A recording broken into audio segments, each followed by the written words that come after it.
BTC हालामाव थानाय गासै हारि माहारिखौ लाना आं BTC सरकारखौ सालायलांगोन बयनिबो जौगानाय लाबोगोन नैबे बिबुंथिखौ BTCनि चिफ हाग्रामा महिलारिया होदोंमोन जेरै गावनि बिबुंथि होनाय एरैनो BPF हानजा सरकाराव फैनाय लोगो लोगो 1 बोसोर जास्लाबैयावनो हारि हारिसा धोरोम बायदि बासियालासे जायनो मददनि थाखाय खावलायदों बिनोनो आखाइ फोलावदों BTCनि चिफ हाग्रामा महिलारिया बेबादिनो मोनसेनि उनाव मोनसे जौगानायनि खामानि मावनायखौ नुनो मोनदों बांसिनै सोलोंथाइनि बिथिङाव लाइमोनफोरनि जौगानायनि फारसे बांसिनै नोजोर होनानै बै गोरिब दुखुथिया नखरफोरनि फरायसाफोरनो बांसिनै मदद होनो नाजानायखौ नुनो मोनदों दासिमाव 30 निफ्रायबो बांसिन MBBS, IIT,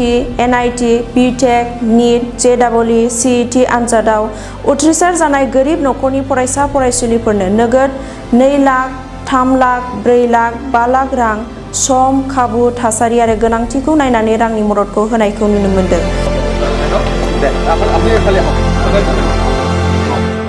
मानसिया हारसिङै मोजां खामानि मावनो हाया बयनिबो हेफाजाब आरो मददजोंसो बियो मोजां खामानि मावनो हायो नैबे नोजोरजों BTCनि चिफ हाग्रामा महिलारिया BPF दोलोनि मावथिफोरखौ लानानै हाबा मावगासिनो दं बिब्दिनो BTCनि चिफ हाग्रामा महिलारिया कक्राझार जिल्लानि थानापारा वार्ड नम्बर 9 नि गोरिब नखरनि डिब्रुगड़ इउनिभारसिटियाव B.Tech फरायबाय थानाय मिस निमिषा देनो BTCनि चिफ हाग्रामा महिलारिया नोगोद 2 लाख रां मदद होदों बिब्दिनो गोबां नखरनि फरायसाफोरनि थाखाय एप्लिकेशन होदों बिनि गेजेराव साख्रि मावग्रा नखरनो होनाय जानाय नङा होनना रोखा खालामदों मिरु लाइमोन BPFनि आफादगिरि रिनजय बर'आ लोगोसे मिस निमिषा देनि बिफाया 2 लाख रां मदद मोननो हानानै BTCनि चिफ हाग्रामा महिलारिखौ साबायखर बावहरदों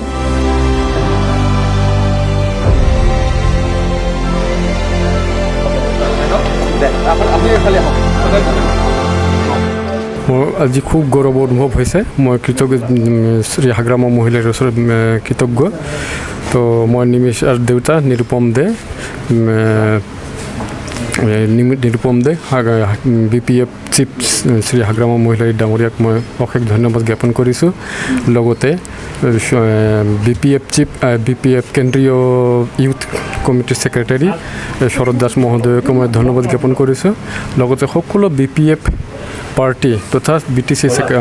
सरकारक मैं धन्यवाद ज्ञापन करिছোঁ और मोर खूब ভাল লাগিছে मैं अशेष कृतज्ञ और कि BPF पार्टीर ओसरत तथा हाग्रामा महिलार ओसरत কি কৰি আছে এতিয়া B.Tech কৰি আছে EC ব্ৰাঞ্চত ডিব্ৰুগড় ইউনিভাৰ্চিটিৰ EC ব্ৰাঞ্চত B.Tech কৰি আছে তেখেত পৰিয়াল কেনেকৈ চলে মোৰ এই যে ইনকাম দিয়ে মই ধৰক সাইনবোৰ্ড এইবিলাক লিখোঁ তাৰপিছত এনেই কেতিয়াবা অলপ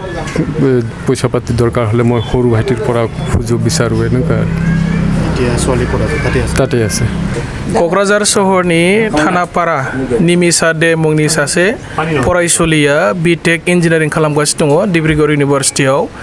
आरो रांखान्थि बाबै बिथांनि नखरा जोबोद दुर्बल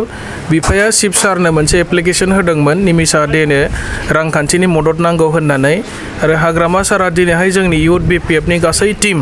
लोगोसे BCUनि दैदेनगिरि जोङो ज' फैनानै कक्राझार सहरनि थानापारायाव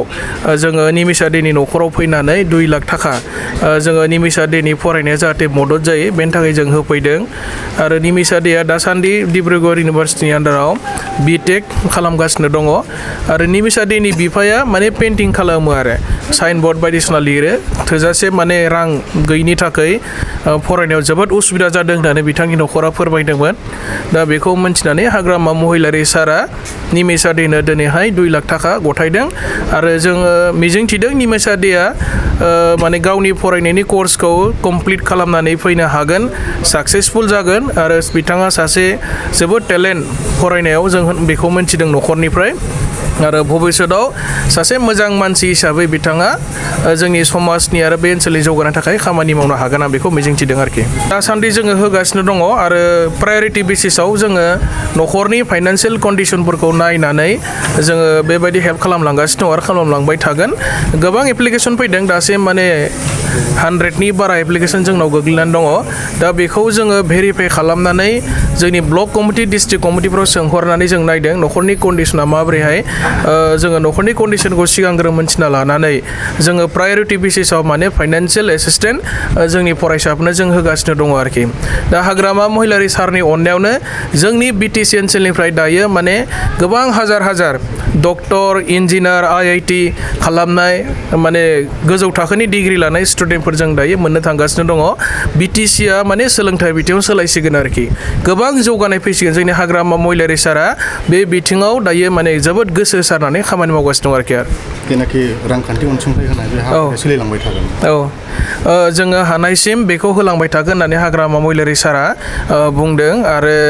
प्रायरिटि बेसिसाव खिन्थु साख्रि मावनाय न'खरफ्राबो होदों एप्लिकेसनखौ जोङो बिथांमोनखौ प्रायरिटि होनाय जानाय नङा जायफोरा माने खेथि मावनानै जायो हाजिरा मावनानै जायो न'खराव रांखान्थि हालोदा जोबोद गाज्रि मेक्सिमाम BPL श्रेणिनि मानसिफोरनो बे रांखान्थि अनसुंथाइखौ जोङो प्रायरिटि बेसिसाव होलांगासिनो दं आरोखि